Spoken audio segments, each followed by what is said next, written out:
जय गणपति सदगुण सदन कविवर वदन कृपाल विघ्न हरण मंगल करण। जय जय गिरिजालाल। बोलो गजानन जी महाराज की जय हो। आज आपको एक प्रसंग सुना रही हूँ। बुद्धिमानी। गांव का नाम है ठगपुरा। गांव का बच्चा बच्चा जैसे माँ के पेट से ठगी सीख कर आया था।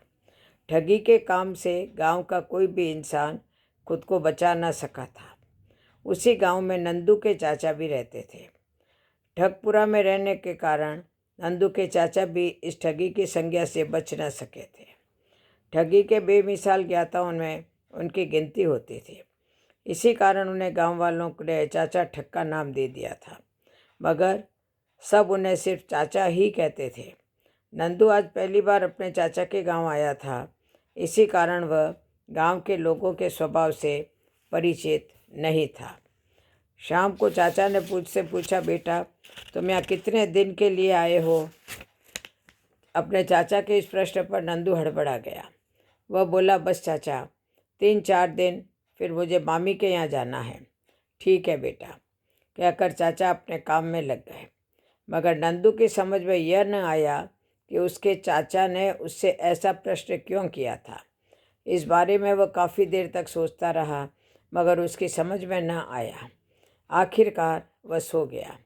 अगले दिन उसके चाचा ने कहा, बेटे मैं खेत पर जा रहा हूँ, मगर जाने से पहले एक बात बता देना उचित समझता हूँ। देखो बेटा, समय बहुत खराब है। वैसे भी यह गांव बदनाम है और गांव वाले भी कुछ ऐसे ही हैं। बाहर से आने वाले को यहाँ खास सावधानी बरतनी पड़ती है, अतः घर से ज़्यादा दूर मत जाना, कहकर चाचा खेत में चला गया। दोपहर के समय नंदू ने सोचा कि क्यों न गांव की रौनक ही देख ली जाए। यह सोचकर वह घर से बाहर निकल गया। अभी वह कुछ दूर ही चला था कि अचानक उसके पास एक आदमी आया। नंदू ने देखा कि वह एक आंख से काना था।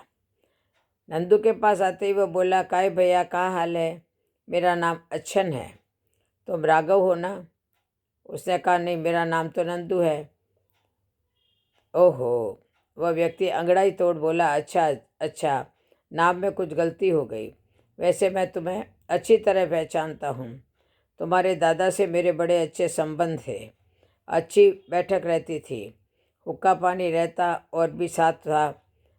वे मेरे मेहरबानों में से थे। नंदू उसकी बात काट कर कहा, उन्हें तो गुजरे हुए भी वर्षों हो गए। आपकी उम्र तो अभी बहुत कम है, इसीलिए आप उनके साथियों में से मालूम नहीं पड़ते हैं। ओह, यह बात नहीं है बेटे, असल में मैं अपनी देखभाल बहुत ज़्यादा रखता हूँ, इसलिए उम्र का एहसास नहीं होता।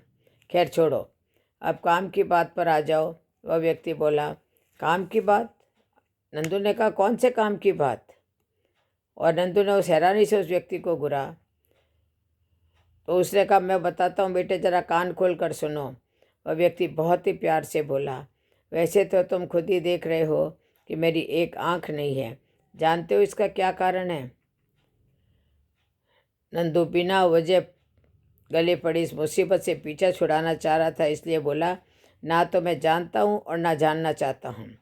इतना कहकर जैसे ही वह आगे बढ़ा, उस व्यक्ति ने उसका हाथ थाम लिया और बोला, सुनो बेटे, पहले मेरी बात सुनो।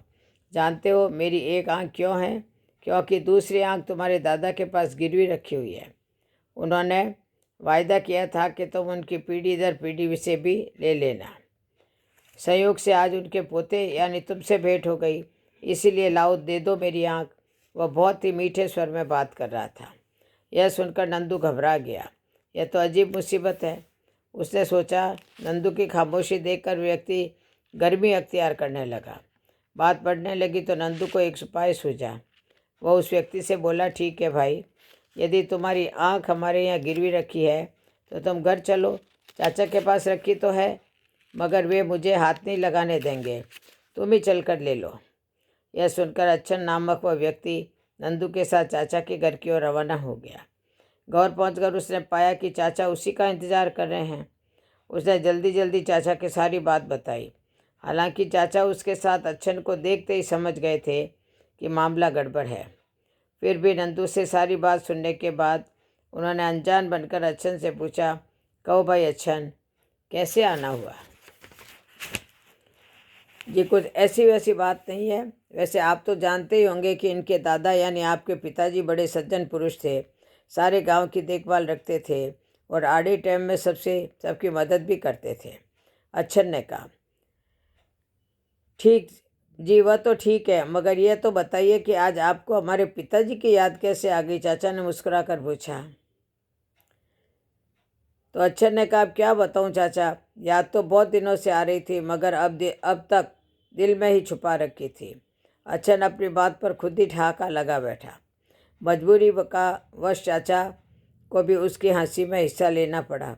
अच्छन ने कहा, असल में बात यह है कि एक बार गांव में बड़ी भयंकर बीमारी फैल गई थी, तो मैंने अपनी बीबी, बच्चों और ज़मीन को बचाने के लिए आपके पिताजी के पास अपनी एक आंख गिरवी रख दी थी। अब यह रही उधार ली गई रकम, और अब मैं नंदू से अपनी आंख वापस मांग रहा हूँ। यह इस बात के फैसले के लिए मुझे आपके पास ले आया है। तब चाचा ने अच्छन को समझा बुझाकर एक दिन की मोहलत ले ली। अच्छन के जाने के बाद चाचा ने नंदू से कहा, देखो हो गया ना लफड़ा, इसीलिए तो मैं तुमसे पूछ रहा था कि कितने दिन रहोगे। नंदू चुप रहा। फिर चाचा गाय के बछड़ खाने की ओर रवाना हुए।